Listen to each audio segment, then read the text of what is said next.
খালেদা জিয়া কখনো কারোর সাথে আপোষ করে নাই, আমরাও আপোষ করি না ইনশাআল্লাহ। আমরা ভবিষ্যতেও করবো না। আমরা এই যুবদল ছাত্রদল, আমরা জাতীয়তাবাদী দলের মূল দলে যারা আছি সবাইকে আমি অনুরোধ করব, আপনারা ঐক্যবদ্ধ সুশৃঙ্খল এবং একমতে আমরা একে অপরের আপন ভাই হিসাবে যদি আমরা একে অপরকে গ্রহণ করতে না পারি তাহলে আমাদের রাজনীতি আগানো অসম্ভব।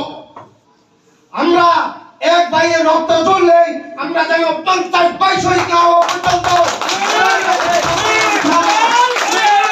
আপনারা যদি আমার কথায় একমত থাকেন, আসুন সবাই শপথ করেন, এক ভাইয়ের এক ফোঁটা রক্ত বিন্দু যদি মাটিতে পড়ে তাহলে বাকি কারো রক্ত আমি ইনশাআল্লাহ পালানো ছাড়া এখান থেকে যাইতে যাবো না। এটাই আমার প্রতিজ্ঞা।